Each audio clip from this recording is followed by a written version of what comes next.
record people without their permission. Yes, so it's a criminal offense. And also, what if you're raping or they or spread their mom? And even if it's all HIV, you should let the person you're sleeping with be aware. So this is your status. And it's up to them to make us say they want to sleep with you or not. But you just sleeping with people randomly and spreading viruses is a criminal offense. He needs to be arrested. A few days ago, it emerged that a Russian man apparently came to Ghana and had sexual intercourse with multiple Ghanaian women or multiple women in Ghana and recorded the incident and apparently published it on his social media handles. Has a crime occurred? This is The Brief with Wilberforce.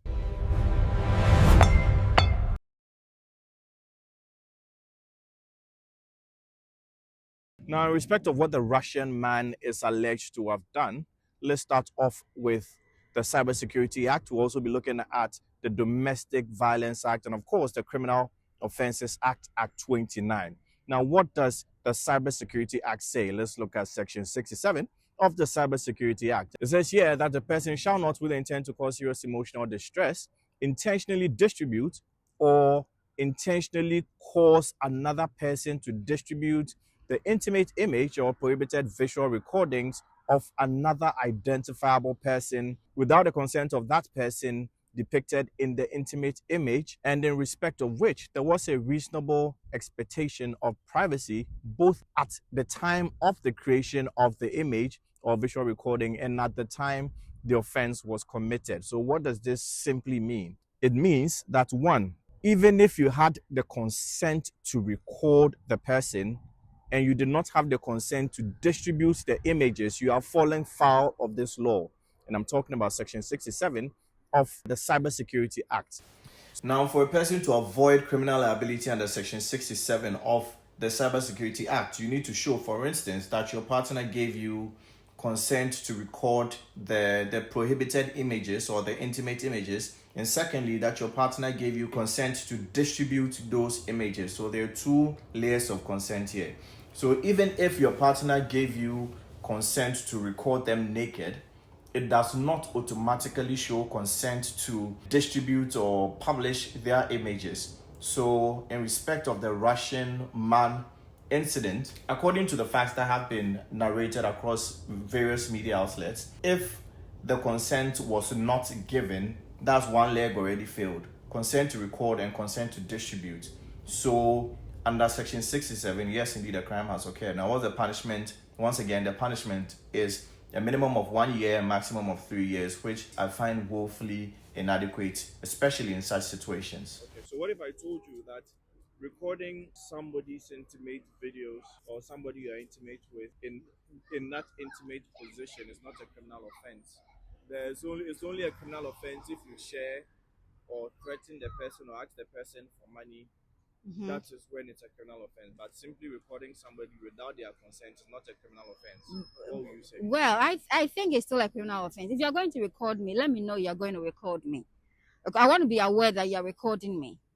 Even if you're not going to use it to blackmail me or share it, let me know.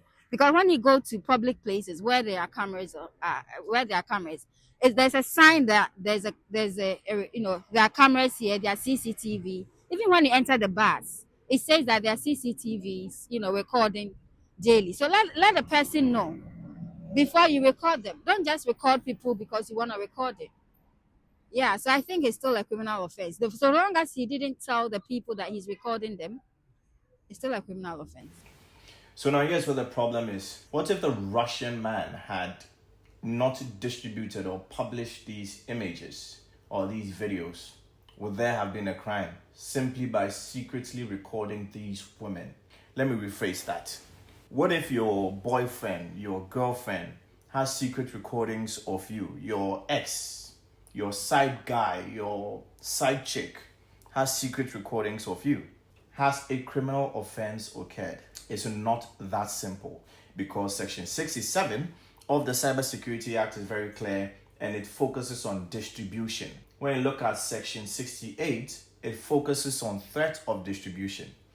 When you look at Section 66, it talks about sextortion, where the person is demanding money not to publish these images or not to distribute these images. Now, section 62 talks about a child under 18. So a child under 18, this means that yes, when it comes to children under 18, possession of such images is a criminal offense. But what about an adult? Simply possessing material of that nature. You have secretly recorded the intimate photos or videos of someone. Is it a criminal offense? Clearly, it's a breach of the person's privacy. But do our laws criminalize it? That is the question. And that's where the problem is. So we know that section 67 talks about distribution. We know 68 talks about threats. 66 talks about sextortion. So since it doesn't fall under any of these, we can put the Cybersecurity Act aside. Now let's look at the Criminal Offences Act.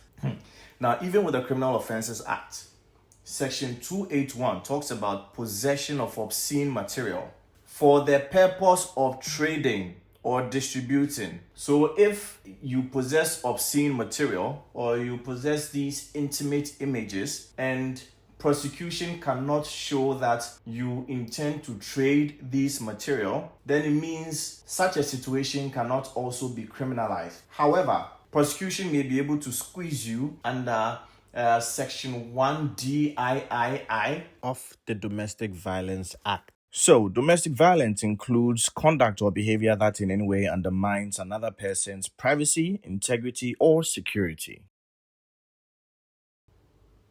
It's not very clear in Act 29 that is a criminal offense, because Act 29 under section 281 says that the purpose has to be to trade or to distribute these images for it to be a criminal offense of possession of obscene material. And it's not a criminal offense under the Cybersecurity Act, because the Cybersecurity Act in section 67 talks about actual distribution, and there's no threat here, so it doesn't fall under section 68. However, under section 62, if the person is a minor, it's a criminal offense under section 62. Just by having those images of a minor is a criminal offense. So domestic violence includes conduct that undermines the privacy, integrity, and security or security of another person. And of course, by taking naked pictures of another person and possessing them alone can be deemed to be conduct that undermines the privacy of another person.